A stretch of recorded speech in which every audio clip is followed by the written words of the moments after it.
තෙරුවන් සරණයි. මේ කියන්න හදන්නේ දුම්බීම ගැන. බුදුරජාන් වහන්සේ දුම්බීමත් අනුදැනව දාලා තියෙනවා. හැබැයි මේක වරද්ද ගන්න එපා. මේ දුම්බී කියන්නේ සිගරට් බීමක් නෙමෙයි ඈ. සිගරට් බීඩි කොට ඇදිල්ලක් නෙමෙයි මේ කියන්නේ. ඒ කාලේ භික්ෂුන් වහන්සේලාට නිසා ආබාධ ඇති වෙලා තියෙනවා. එතකොට මේ බුදුරජාණන් වහන්සේ කියන ඔළුවට තෙල් දාන්න කියලා. ඊට පස්සේ තෙල් දානකොට නැස්සේ මේ නාසයෙන් වැగిරෙනවා. එතකොට කියනවා නැස්සේ කරන්න කියලා. ඊට පස්සේ ඒක තවදුරටත් සමහර අයට වැඩි වෙනවා. එතකොට බුදුරජාණන් වහන්සේ කියනවා දුම්බොණ්ඩ කියලා. මෙන්න දේශනා කරලා තියෙනවා මේ දුම්බොණ්ඩ කියන්නේ මොකද්ද? අනුජානාම භික්කවේ දුහුමම් පාතුන්ති.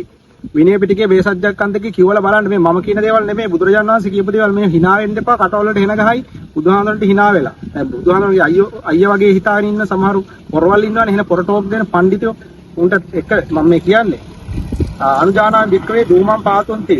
බුදුරජාණන් වහන්සේ මේ දුම්බොණ්ඩ කියලා අනුදැනව දාන්නේ මේ බෙහෙත් ඖෂධ. ඒ කියන්නේ උදාහරණයකට දැන් පාවට්ට පොළ වගේ අරගෙන ඒවා උඩ් කරලා මේ රත් කරලා ඒ දුම ඒක ඊට පස්සේ සමහරු වරද්ද ගන්නවා. ඒ භික්ෂුන් වහන්සේලා තනිකරම මේ සුරුට්ටු වගේ ඔතලා බොණ්ඩ ගන්නවා. එතකොට උගුර දැවිල්ලක් එනවා. කන්ටෝ දහති. මේ කන්ටෝ දහති කියන්නේ උගුර දැවිල්ල එනවා. එතකොට අර එහෙම් පිටින් මේක බොණ්ඩ ගිහිල්ලා භික්ෂුන් වහන්සේලා උගුර දැවිල්ල එනවා. ඊට පස්සේ බුදුරජාණන් වහන්සේ කියන භගවතෝ ඒතමත්තං ආරෝචේසුං අනුජානාමි භික්කවේ දුහම නෙත්තන්ති. ඒ කියන්නේ දුම් බටයක්. දුම් බටයක් අනුදැන වදාarලා තියෙනවා පාවිච්චි කරන්න කියලා. එතකොට ඒ රත් කරපු බෙහෙත් ඖෂධ මේ කුඩු දාලා ඒ දුම් උරන්න කියලා. එතකොට මේ ගොඩාක් මේ ඔළුවේ තියෙන අමාරු සෙම් රෝග ඒවා සුවපත් වෙනවා කියලා. එතකොට මේ බුදුරජාණන් වහන්සේ වෛද්‍යවරයෙක් නෙමෙයිද? භික්ෂුන් වහන්සේලාට මේ දේ කිව්වා කියන්නේ ඒක භික්ෂුණී උපාසක උපාසිකා කියන සිව්වනක් පිළිසටම අදාළයි. අපිට පඬිතු වගේ හිතන් ඉන්නනේ මේ භික්ෂුන් වහන්සේලාට විතරයි ඔක්කොම තියෙන්නේ ගිහියන්ට ඕනම කුලක් කරගන්න පුළුවන් කියලා. එහෙම එකක් නැහැ. මේක ඔක්කොම සිව්වනක් පිළිසට අදාළයි බුදුහාමුදුරුවෝ යම් වචනයක් කිව්වනම්. එතකොට එහෙනම් අද කවුරුත් දුම්බටයක් කරන භික්ෂුන් වහන්සේනමත් දැකලා නැහැනේ. එහෙම නැහැ. එතකොට අර ගිහියෝ හිතන් ඉන්නේ ඒක වැරදි කියලා. නමුත් බුදුරජාණන් වහන්සේ දේශනා කරපු දේවල් ඒ කාලේ වෙච්ච දේවල්. එතකොට භික්ෂුන් වහන්සේලා මේ ඖෂධ කොළ වර්ග අරගෙන ඒවා රත් කරලා ඒ දුම උරලා තියෙනවා. මොකටද? නිරෝගීකම් පිණිස. එහෙම නැත්නම් මේ දුම් මැටි බිව්මක් නෙමෙයි. හොඳට මතක තියාගන්න. සමහර රටවල් වල තායිලන්තේ වගේ මම දැකලා තියෙනවා භික්ෂුන් වහන්සේලා මේ දුම් බට වලින් දුම්බනවා. එතකොට ඒ සිගරට් නෙමෙයි බොන්නේ ඖෂධ කුඩු දාලා නිරෝගීකම පිණිස. එතකොට අද ලංකාවේ කිසිම භික්ෂුන් වහන්සේනමක් මේ දේ කරන්නේ නැහැ. එතකොට මේ ඒක වැරදිට දකින්න නිසා කවුරු මොන කෙහෙල් මල කිව්වත් ඇත්තම Tamanට අසනීපයක් තියෙනවා නම් බුදුරජාණන් වහන්සේ දේශනා කරලා තියෙනවා ඒක.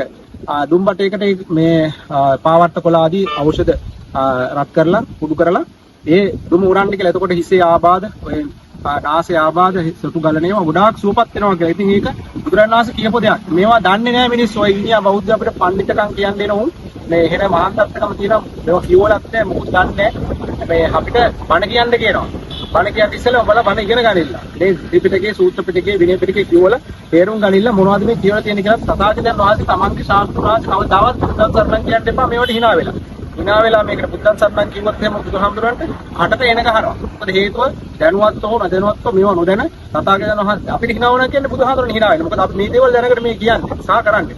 එතකොට යම් කෙනෙක් hina වුණොත් තථාගතයන් වහන්සේට බුදුහාමුදුර දේශනා කරනවා ඒක අනිවාර්යයෙන් මේ කෙනාට වස්ස දෙනවා වගේ තමයි ජීවිත කාලේ කවදාවත් සසර පුරා ධර්මයක් අවබෝධ කරගන්න හම්බෙන්නේ නැහැ. නිකන් අපාවගත වෙලා දුක් විඳින්න වෙන නිසා කටවල් පරිස්සම් කරගන්න කියන්නේ ඒකයි. කටේ කෙටේලියක් තියම උපදිනවා සමහර.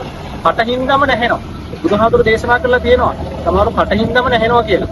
ඒ නිසා කට පරිස්සම් කරගන්නilla hina වෙනකොට ප්‍රොෆයිල් ලොක් කරගෙන කමෙන්ට් දානකොට පරිස්සම් වෙලා hina වෙන්නේ තථාගතයන් වහන්සේට කියලා. ඒ නිසා අපි මේවා දැනගෙනයි කරන්නේ. ඒ නිසා බණ වේදකම මන්ත්‍ර එක තැනක නිර්වාණාරණ. ඒ නිසා සුවපත් වෙන්න රෝග තියෙනවා නම් අපි ඒවා සුවපත් කරලා දෙනවා. ඇවිල්ලා ප්‍රතිකාර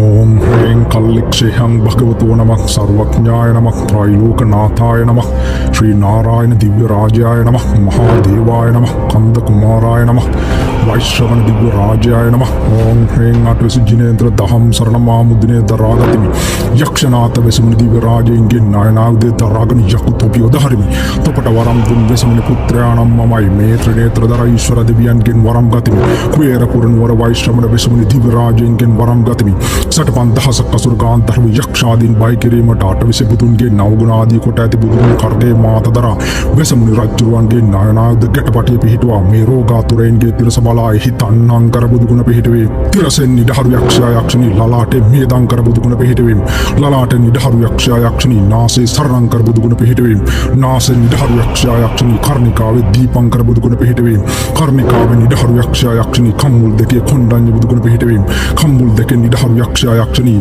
මුඛයේ මංගල බුදුගුණ පිහිටුවීම මුඛයෙන් නිදහරු යක්ෂයා යක්ෂණී බෙල්ලේ සුමන නම් බුදුගුණ පිහිටුවීම බෙල්ලෙන් නිදහරු යක්ෂයා යක්ෂණී දෙවුරෙන් රේවත නම් බුදුගුණ පිහිටුවීම දෙවුරෙන් නිදහරු යක්ෂයා යක්ෂණී දෙවැලමිටේ සෝබිත නම් බුදුගුණ පිහිටුවීම දෙවැලමිටේ නිදහරු යක්ෂයා යක්ෂණී දෙපිටි අල්ලානෝම දස්සී නම් බුදුගුණ පිහිටුවීම දෙපිටි අල්ලෙන් නිදහරු යක්ෂයා යක්ෂණී හෘදේ පදුම නම් බුදුගුණ පිහිටුවීම හෘදේ නිදහරු යක්ෂයා යක්ෂණී පෘෂ්ඨේ නාරද නම් බුදුගුණ පිහිටුවීම පෘෂ්ඨෙන් නිදහරු යක්ෂයා යක්ෂණී දැලේ පදුමුත්‍ර නම් බුදුගුණ පිහිටුවීම දැල දෙකෙන් නිදහරු යක්ෂයා යක්ෂණී ගර්භෙහි සුමේද නම් බුදුගුණ පිහිටුවීම ගර්භෙහි නිදහරු යක්ෂයා යක්ෂණී යටිබඩේ සුජාත නම් බුදුගුණ පිහිටුවීම යටිබඩේ නිදහරු යක්ෂයා යක්ෂණී තුනුගෙහි පියදස්සේ නම් බුදුගුණ පිහිටුවීම තුනුගෙන් නිදහරු යක්ෂයා යක්ෂණී දෙකලවෙහි අත්දස්සේ නම් බුදුගුණ පිහිටුවීම දෙකලව දෙකේ නිදහරු යක්ෂයා යක්ෂණී දෙදන දෙකේ ධම්මදස්සේ නම් බුදුගුණ පිහිටුවීම දෙදන දෙකේ නිදහරු යක්ෂයා යක්ෂණී දෙකෙන්ගේ සිද්ධාත්වෝ නම් බුදුගුණ පිහිටුවීම දෙකෙන්ගේ නිදහරු යක්ෂයා යක්ෂණී වලලු කර තිස්ස නම් බුදුගුණ පිහිටුවීම වලලු කරින් නිදහරු යක්ෂයා යක්ෂණී බොලටෙහි පුස්ස නම් බුදුගුණ පිහිටුවීම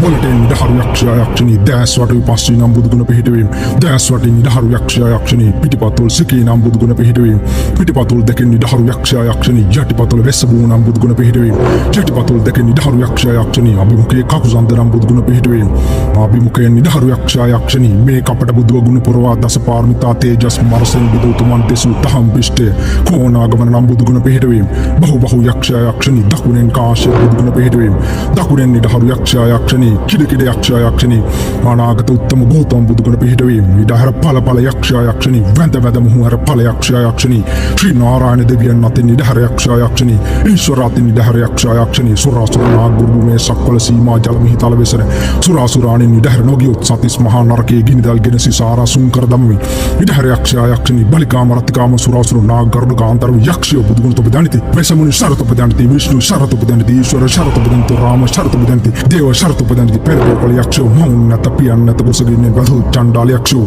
නිදහරු යක්ෂයෝ යක්ෂිනෝ යව් යක්ෂිනී භූමි වාසස්ථාන බල බලා වෙසමුනි ශරෙන් වීසි දහ පිට හැරි පො ආඩා